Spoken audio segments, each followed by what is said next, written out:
Hey everyone, it's Susan Pierce Thompson and welcome to the weekly vlog.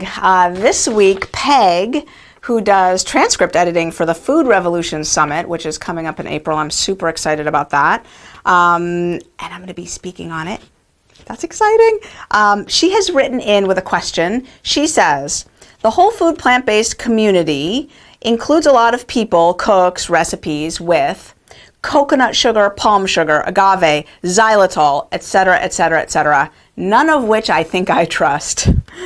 And there's this other book that makes distinctions among the OSes, glucose, sucrose, etc., which, frankly, for non-scientists can be overwhelming. Would you give us the straight scoop science on it at all, please? You, I do trust. Peg. Great question, Peg.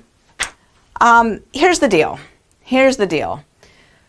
Sugar, in all of its various manifestations, affects us in two primary ways. One is through messing with our glucose and insulin regulation system. Like sugar, for example, hits the body and there's a rise in blood sugar and a corresponding rise in insulin and that whole system. And, over time, if insulin levels get raised too frequently and too much, we get resistant to our own insulin, and this causes metabolic syndrome and eventually diabetes, etc. So there's that whole system. But there's another system, which is the taste buds going to the brain that both trigger an addictive response in the nucleus accumbens and trigger a preemptive insulin raising response. So the sweet taste buds on the tongue, like the body has evolved to go, oh, the sweet, that means that a bolus of sugar is coming. We better get the insulin there in advance to be ready to meet it. So it's like a preemptive insulin response. And then also the flood in the nucleus accumbens that leads to an addictive craving response. So unfortunately, the straight scoop is anything added to our food to make it sweet is going to, for some people, folks like me who are higher on the susceptibility scale, in the mid-range or higher, anything that is added to food to make it sweet is going to start to kick off either one or the other of those cascades of responses. So I just don't like to split hairs over, stevia, truvia, xylitol, agave, whatever. If you're adding something to your food to make it sweet, it's not going to work.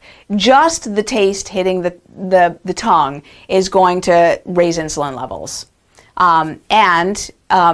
That sweet taste also is going to flood the brain with dopamine. So you just don't want to do it. So Peg has a second question. Oh, just to go back a second.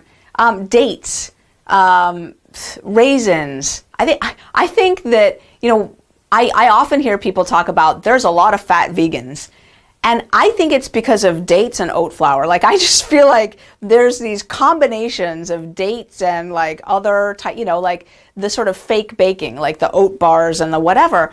Yeah, I mean, like I could eat 500 date oat bars. Anyway, so she also writes in, and now that I think about it, maybe at some point you can also explain why elimination diets, which then reintroduce certain foods, are simply non-workable for some people. I'm suspecting the addiction word is in play.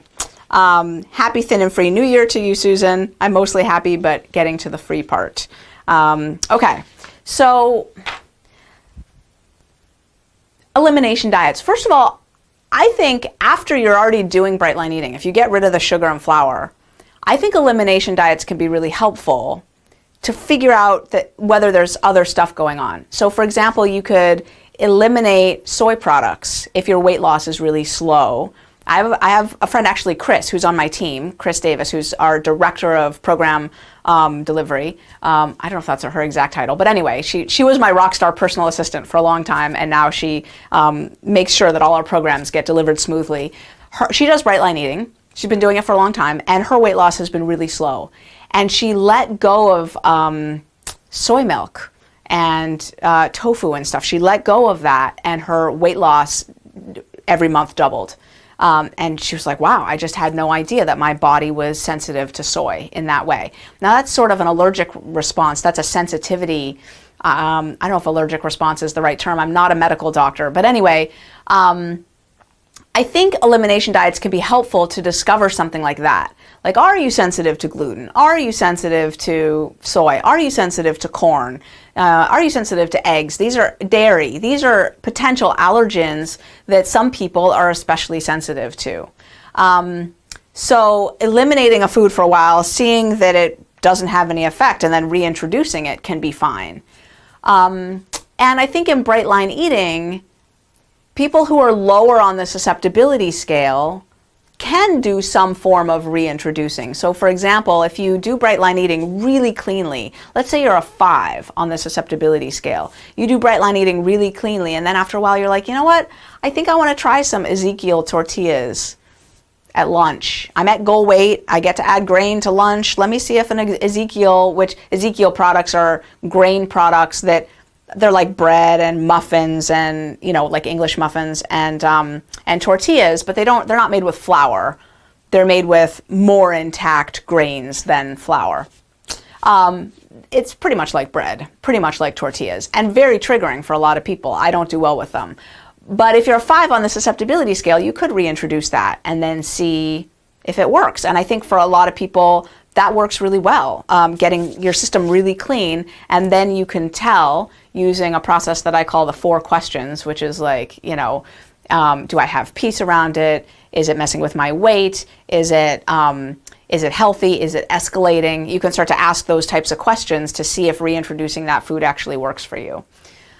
So I'm actually not opposed to elimination diets that then reintroduce things as a sort of a concept. I'm a scientist, and that's actually a really helpful thing to do, to reintroduce things one at a time and see the impact on your body. What I don't tend to see be too effective is people going back to sugar and flour, because basically, if you do what you always did, you're going to get what you always got. Like, you know, eating sugar and flour and trying to stay thin doesn't work for a lot of people. So that's what I see tend to not work. Anyway, those are my thoughts, Peg. I hope that was helpful. And if you have a question you would like me to address on the weekly vlog, go ahead and send it in. I'm at Susan@brightlineeating.com. I will see you next week.